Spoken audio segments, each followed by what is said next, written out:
Hi there, I'm Rex King, and welcome back to From the Archive, and today we're talking about Patton.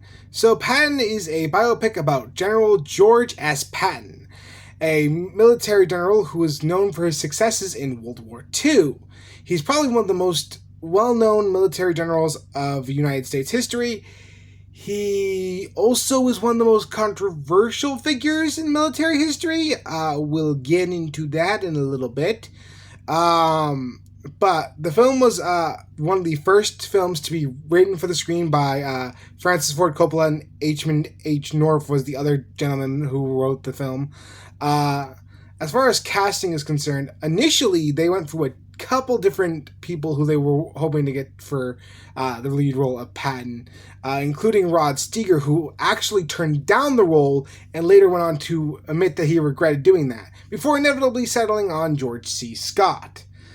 For the role of Omar Bailey, the other military general who is represented mainly in the film, they initially wanted Charlton Heston to play him, but they ended up settling for Carl Malden instead. As far as directing is concerned, initially they wanted William Wilder to direct this film. However, he inevitably turned it down, and instead they went with Franklin J. Schaeffer. The film was released on April 2nd, 1970, and was a huge financial success. The movie was made on $12.6 million and made a total of $62.5 million estimated at the box office. The film was also a huge success for critics, earning a number of Academy Awards, including Best Picture and Best Actor in a Leading Role for George C. Scott's performance, though he did inevitably turn it down because he was very much against the Academy at the time and felt that it was forcing actors to compete unnecessarily. So he turned down the Oscar and inevitably returned it. So, with all that being said, does Patton still hold up, and is it worth watching? Well, to understand this movie, there's a couple things you need to know. One, since it came out in 1970, it came out at the height of the Vietnam War period. So, in that period in American history, there was a lot of anti-war talk and some pro-war talk from conservatives. There were huge debates whether or not we should be in Vietnam during those time periods. And as a result, multiple people came away with this movie thinking this film was either anti-war or pro-war. It is neither. It is just a depiction of war. In fact, I could argue that it's neither a glowing endorsement of Patton, nor does it condemn him for anything he did in his lifetime. Instead, it just shows you the events of what he did during World War II and lets you draw your own conclusions of whether or not you agree with his actions or not. Now, this is both a good thing and a bad thing. It's a good thing because, well, it's a pretty accurate depiction of history. Yes, George C. Scott doesn't sound like General Patton did. If you listen to sound bites from Patton, Patton's voice was a little bit higher pitched, and George C. Scott with a more deeper voice than most people will recognize as Patton. But it is still a decent reenactment of history, as it shows a lot of key moments in his lead up in his life during World War II, and how he was both a successful general while also being a very controversial man. He was both a military brute, but someone who studied reincarnation in military history extensively. He wasn't a simple one-note character. And as a result, the movie about him is quite fascinating, and as we follow him, you do get drawn into his world. That being said, yeah, he wasn't a great human. He was very much known to be anti-Semitic. He was believed to be racist. He actually, took former SS officers and had them guard Holocaust survivors. If that sounds bonkers, it very much was, and was considered to be absolutely insane and wrong on so many levels.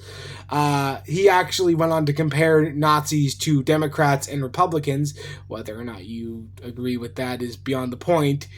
During that time period, Nazis were the peak of evil. So to do that at that point was, oh boy. He actually even went on to go on to say that they should continue the war into Russia.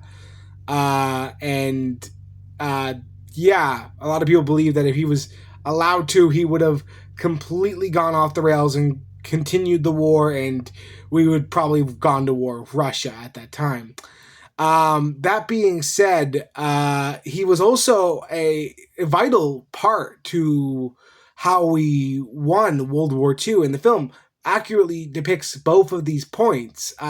It shows how his style of warfare was able to push the Germans so far so quickly that he was able to really quickly turn the African campaign around. He was vital to the Italian campaign and reclaiming a lot of that territory. And he was very much vital to when he finally landed in Europe and pushing back the Germans.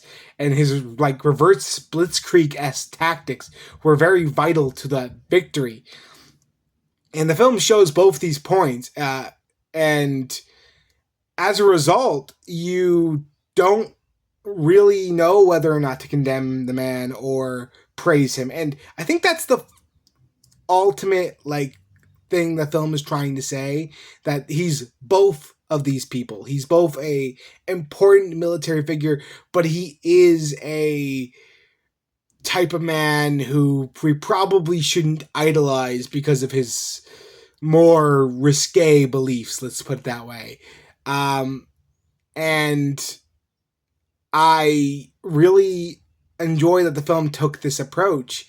Now, like I said earlier, a lot of people went into this and said it was an anti-war film or a post-war film, and I don't think it is. I really don't think it's either. I really think it just shows warfare and what it was like, and again allows the viewers to draw its own conclusion. Now, here's the problem with this, and here's the problem with the film overall, in my opinion. Since we don't get to really learn more about Patton before World War II, we're just kind of thrown into these situations, and we're never really given a chance to really understand where Patton is coming from or any of his like reasonings. We don't really get to understand the man fully. We're only shown really what I would consider a brief part of the man's life, just the parts where he participated in World War II, which is a vital part of his life, but it's not everything. And as a result, I do feel like there was a disconnect between me and the movie, and whether I should care about this character overall or not. And that is where I felt like the film suffered. Now, mind you, that does feel like a nitpick because overall this film is brilliant. The pacing for a 3-hour plus movie is absolutely spectacular. I never felt it overstayed its welcome. I really enjoyed the different like scenes. It looks wonderful to look at. The acting is spectacular. George C. Scott is at the top of his game here, and it's no wonder that this is the film that would cement his place in history, because yeah, he was that good of an actor, and this film really showcased that. At the end of the day, Patton is a complicated movie, but so is the man. So I do recommend watching it. I do think it's a must-watch, and I really enjoyed it. Anyway, that's my opinion on Patton. If you've seen it, let me know what you thought in the comments below. And if you liked this video, please like, comment, and subscribe. And next week, we'll be taking a look at Abbott and Costello Meet Frankenstein. See you then.